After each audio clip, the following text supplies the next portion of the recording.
तर मित्रांनो, ज्या नगरखान्यामध्ये आपला भगवा फडकावला जायचा आणि तो आतमध्ये असेल तरी कसा, तर आपण तिकडे जाऊन ते बघणार आहोत आणि थेट आपण डायरेक्ट आतमध्ये प्रवेश करणार आहोत नगरखान्याच्या, जे की आतापर्यंत तुम्ही तिथे गेलेले नाही आणि तिथं बंद केलेलं आहे. तरी पण मी एक प्रयत्न करणार आहे तुमच्यासाठी मध्ये जाण्याचा. बघूया काय होतंय, पुढे जाऊ. आणि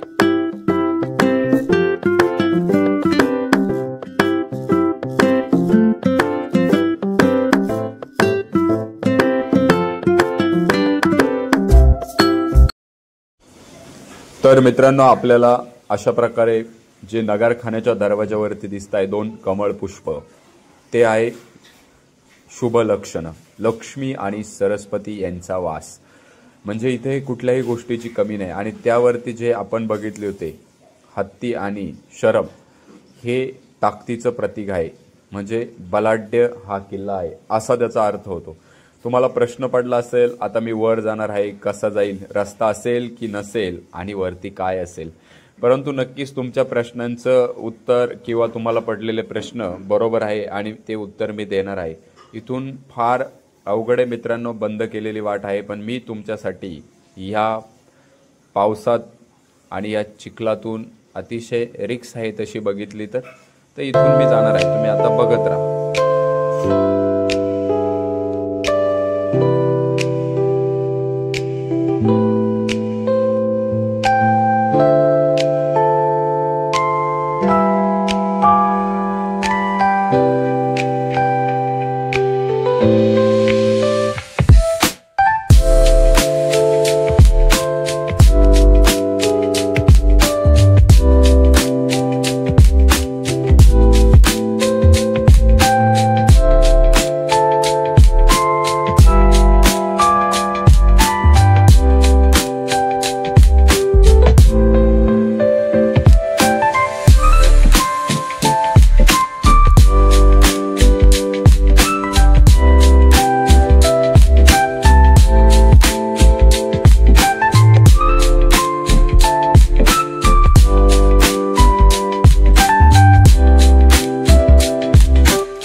तर मित्रांनो, आपण नगरखान्याच्या आता वरती आलेलो. तसं इथं यायला त्यांनी बंदी केलेली आहे, म्हणजे बंद केलेला आहे तो दरवाजा. पण आपण थोडीशी तुमच्यासाठी रिक्स घेऊन वरती आलेलो आहे. तर आपण बघू शकता नगरखान्याला वरती कोणत्या प्रकारे हे दिलेले, म्हणजे त्यांनी काय बनवलेले बघा. इथं आपले जे आहेत ना, आपले मावळे, ते उभं आहेत, दिसतंय ना. एकंदरीतच आपल्याला बांधकामावरून लक्षात येईल की वरचं बांधकाम आणि खालचं बांधकाम हे वेगळं दिसतंय. ते वरचं जे बांधलंय ते पेशव्यांनी बांधलंय आणि खालचं जे आहेत ते शिवकाळातीलच आहेत मित्रांनो. आणि हे तुम्हाला त्या बांधकामावरूनच दिसत असेल की याच्यातलं वेगळेपण. त्यानंतर आपण अजून वरती जाऊया, म्हणजे कसं तुम्हाला मी व्यवस्थित दाखवतो काय आहे ते. या वाढ या वरती.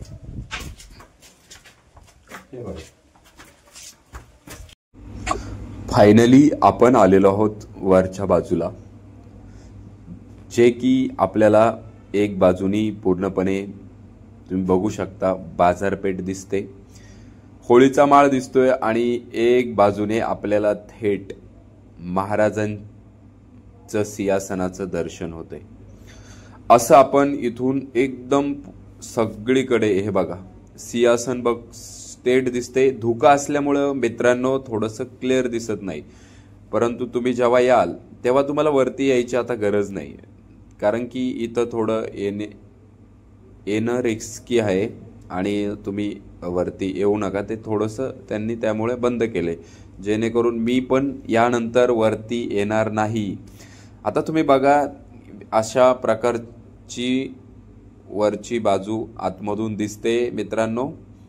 आणि छान असं अजूनही बांधकाम आहेत, फक्त काळानुसार त्याची थोडीशी खराबी झाली मित्रांनो आणि त्यामुळे याची ही थोडीशी अवस्था ढासळली.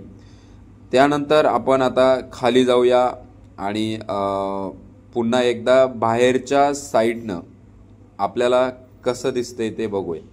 हे बघा, इथून जर आपण बघितलं मित्रांनो तर आपल्याला थेट समोरची बाजू दिसते, ती म्हणजे होळीचा माळ आणि बाजारपेठ, जिकडे आपण पुढे जाणारच आहोत। पाठीमागचा भाग आहे आणि हे महाराजांच्या काळातलं काम आहे मित्रांनो। तेव्हापासून तर आत्तापर्यंत हे बघा तसं तसंच आहे, त्यावरती मी उभा आहे। खूप इथं आल्यानंतर विशेष वाटतं की मावळी महाराजांना इथून समोर बघत होते। इथून तिकडे होळीचा माळ आहे, पलीकडे मी तुम्हाला दाखवला, तिथं होळी भेटायची, जो आपला होळीचा सण आपण गावाला साजरा करतो। आणि तसंच इकडेही भरपूर तुम्ही अजून बऱ्या बघा, इथं थोडीशी पडझड आहे। पण माझं काय मत आहे मित्रांनो की आपण इथं येतो तर आपण इथं कचरा नाही केला पाहिजे। मी बऱ्याच जागी बघितलं की आपण कचरा वगैरे जास्त करतो। पुरातन खातं आहेत, त्यांनी कॅमेरे बसवले, मी तुम्हाला दाखवले की कॅमेरे पण बसवले इथं सगळीकडे आणि प्रोटेक्शन पण वाढवले। आणि मी तुम्हाला हे पण सांगतो की बऱ्याच ठिकाणी त्यांनी नवनवीन हे केलेलं आहे, काय बोलू आपण त्याला, की रस्ते वगैरे दुरुस्त केले जे पूर्वीच्या काळात, त्याचे मी फोटो पण तुम्हाला दाखवले त्या संदर्भात। आणि त्यानंतर आपण आता खाली जाऊ आणि थेट तुम्हाला मी इथली सिच्युएशन दाखवली, म्हणजे इथं मित्रांनो तेव्हा ह्याच नगरखान्यामध्ये आपला भगवा फडकवला जायचा, इथेच आवाज केला जायचा। तर तुम्ही बघून घ्या, वरून कोणी दुश्मन येत आहे का, या सगळ्या गोष्टी याच्यामध्ये कदाचित इथं तोफ वगैरे ठेवलेले असेल वरती किंवा इथं, तर ते तसं काही आता दिसत नाही। परंतु आपल्या इतिहासानुसार मी तुम्हाला त्या गोष्टी सांगेलच हळूहळू बऱ्याच गोष्टी। तर आपण आता खाली जाऊया, सरळ आपण खाली जाऊया आणि खालचा जो दरवाजा आहे तिथले काही गोष्टी आहेत त्या बघूया।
तर मित्रांनो अशी दोन्हीही बाजूला आपले जे पहारेकरी आहेत त्यांना बसण्यासाठी जागा होती।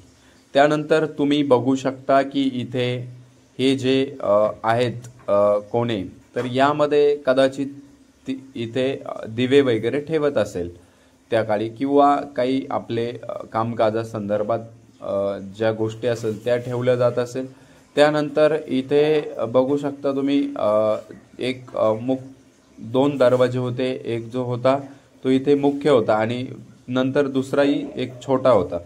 तर इथे आपले पहारेकरी असायचे आणि इथे आता तुम्हाला दिसत असेल की लाकडाचा जो कोंडका होता तो इथं असा बसवलेला होता. तो आता काल परत्वे नाहीये, परंतु इथं तो बसवलेला होता आता आणि इथून ते बंद केलं जायचं. त्यानंतर आपण बाहेर गेल्यानंतर आपल्याला असं दिसून येईल की मी तुम्हाला पहिलं पण बोललो होतो की जे 2 कमळ आहेत नगरखान्याच्या वरती, जे तुम्हाला आता दिसत आहे की ते ह्या सरस्वती आणि लक्ष्मीचे प्रतीक आहे. म्हणजेच इथं कुठल्याही प्रकारची कमी नाही आणि सर्व काही सुख समृद्ध आहे, असा त्याचा अर्थ होतो.